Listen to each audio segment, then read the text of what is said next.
আসসালামু আলাইকুম। আজকে আমরা যাচ্ছি হচ্ছে হজের সেই ঐতিহ্যবাহী জায়গায়, যেখানে আর কি হাজিরা হজ করে। আরাফার ময়দানে যাব, আর অনেক কিছু দেখব। তো আজকে এই গাড়িটা আমাকে প্রোভাইড করলো, এই গাড়িটাই আজকে আমাদেরকে নিয়ে যাবে। চলেন দেখা যাক। আচ্ছা, ঘড়িতে এখন বাজে হচ্ছে 7টা, আর বাংলাদেশে বাজে এখন 10টা 22।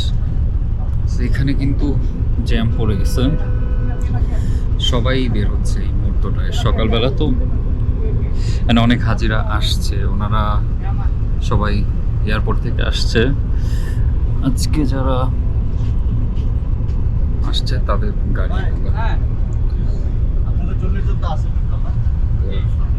গাড়ি রেডি, রওনা দিব। বেশি দূরে সবগুলো, যেসব জায়গায় যাবো সবগুলো মক্কাতেই, মক্কার আশেপাশেই। আমার মনে হয় 1-2 ঘন্টার মধ্যে সব ঘোরা হয়ে যাবে। যাই।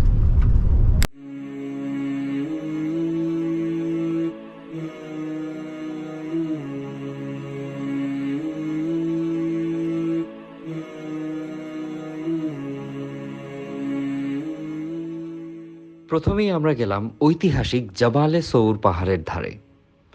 গাড়ি পার্কিং থেকেই অনেক দূরে দেখা যাচ্ছিল পাহাড়টি।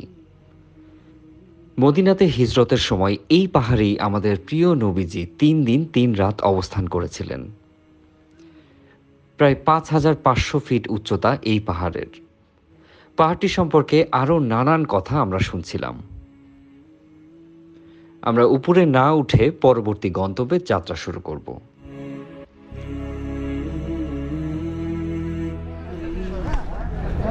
মাশাআল্লাহ, আমার গাড়িতে আমরা ব্যাক করছি আরেকটা স্পট দেখার জন্য।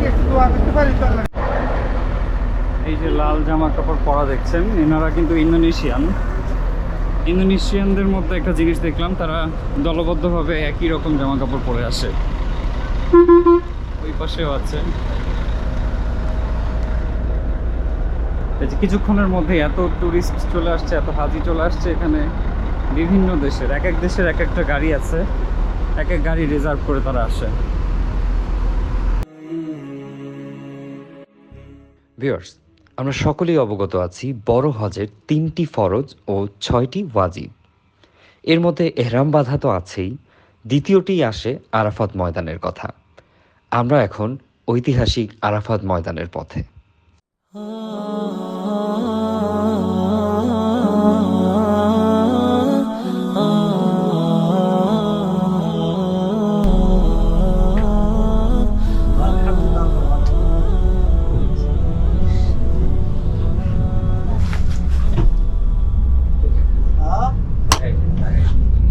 দেখলাম প্রচুর অ্যাক্সিডেন্ট হয় মক্কায়, কালকে জেদ্দায়ও দেখলাম ভালো অ্যাক্সিডেন্ট হয়।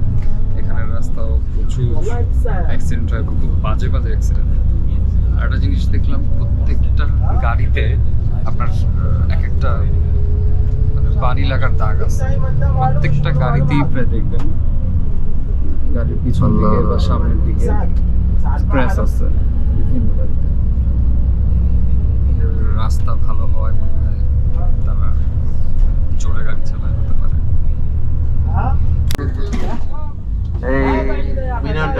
এই মসজিদটা থেকেই মসজিদে খুতবা স্টার্ট হয়। আরাফাত ময়দানে যাওয়ার জন্য মসজিদে খুতবা।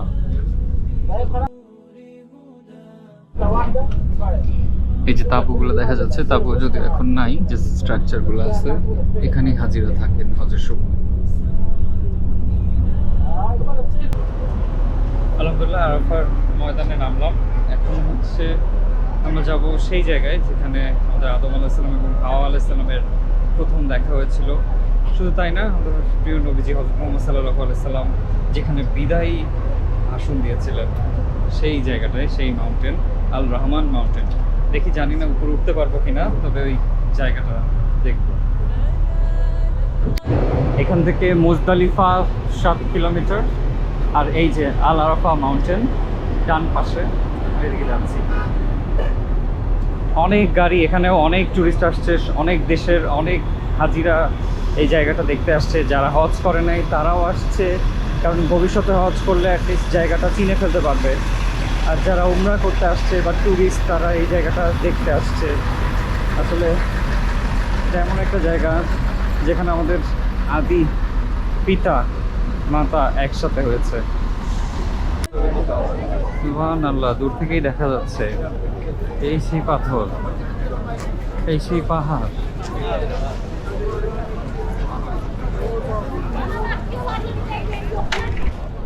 রোদের প্রখরতা অনেক বেশি, জানি না আজকে টেম্পারেচার কত এখানে।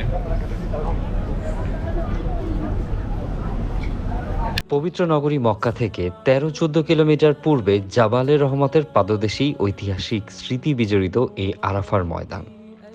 এর দৈর্ঘ্য এবং প্রস্থ 2 কিলোমিটারের বেশি। ঐতিহাসিক এই ময়দানটি 3 দিকে পাহাড় বেষ্টিত।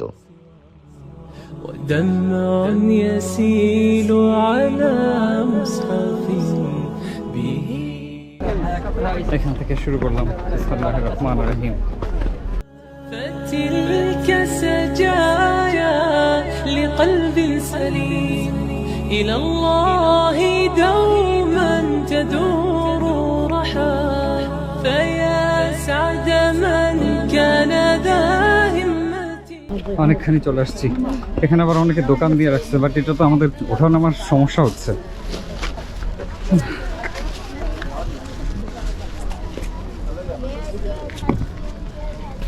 মাশাআল্লাহ, আরেকটু بذكر الإله وتصفو الحياة بنور هدى جمال الوجود بذكر الإله وتصفو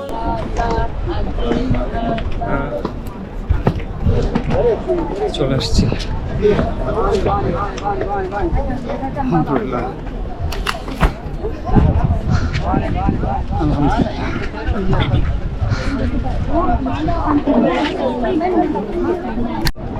আলহামদুলিল্লাহ উপরে চলে আসছি। সারা জীবন খালি বইয়ে পড়েছি, সব জায়গায় দেখেছি যে আরাফার ময়দান, আর আজকে আরাফার ময়দানের সামনে এই যে আরাফার ময়দান। হযরত আদম আলাইহিসসালাম এবং হাওয়া আলাইহিসসালাম জান্নাত থেকে পৃথিবীতে আসার পর পরস্পর থেকে বিচ্ছিন্ন হয়ে পড়েন। অত্যন্ত ব্যাকুল হয়ে তারা একে অপরকে খুঁজতে থাকেন। অবশেষে আল্লাহর রহমতে তারা আরাফার এই স্মৃতি বিজড়িত ময়দানেই পরস্পর মিলিত হন। আল্লাহর কাছে তাদের কৃতকর্মের ক্ষমা প্রার্থনা করেন।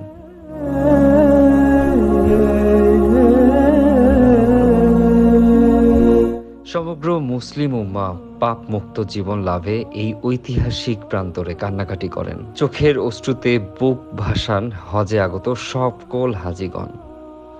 তাদের হৃদয় ও মন দিয়ে আল্লাহ তাআলাকে উপলব্ধি করার জন্য আপ্রাণ চেষ্টা করেন। আল্লাহ তাআলা তাদের সবাইকে নিষ্পাপ মাসুম হিসেবে কবুল করবেন, কারণ এই স্থানেই ক্ষমা লাভ করেছিলেন আদি পিতা মাতা আদম আলাইহিস সালাম, হাওয়া আলাইহিস সালাম। আলহামদুলিল্লাহ নেমে যাচ্ছি।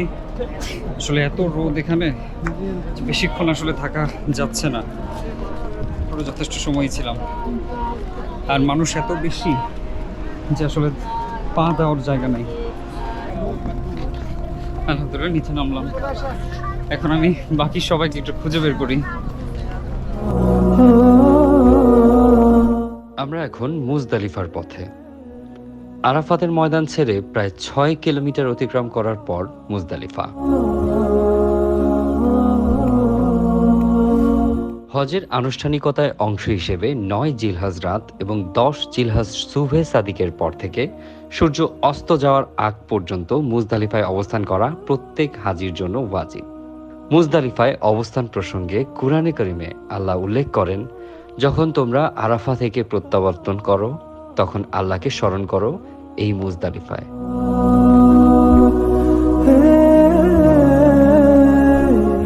ভিউয়ার্স, পবিত্র কুরআনুল কারীমে হযরত ইব্রাহিম আলাইহিস সালামের দোয়া কবুল হওয়া এবং তার সন্তানের কুরবানি দেওয়ার নির্দেশ ও ঘটনা সুস্পষ্টভাবে উঠে এসেছে। আমরা এখন সেই জায়গাটিতে অবস্থান করছি যেখানে এই ঐতিহাসিক ঘটনাটি ঘটেছে। আমরা গাড়ি থেকেই দেখছি।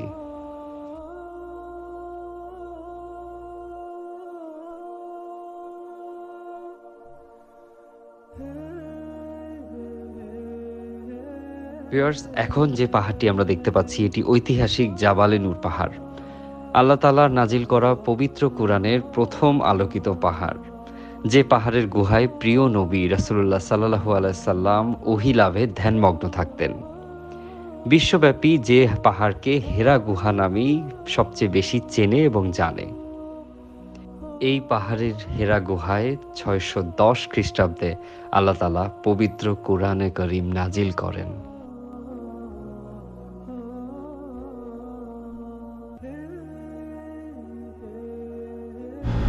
আলহামদুলিল্লাহ ব্যাক করলাম হোটেলে, অ্যান্ড আলহামদুলিল্লাহ খুব ভালো গেল সময়টা, খুবই ভালো আছে। এটা আমার হোটেল রুম থেকে দেখেন ওই যে বাস, আমাদের বাসটা ঠিক ওখানে থামছে। ঠিক আছে, আজকের মতো এ পর্যন্তই। ভালো থাকবেন, সুস্থ থাকবেন, আবার পরবর্তী ব্লগে দেখা হচ্ছে।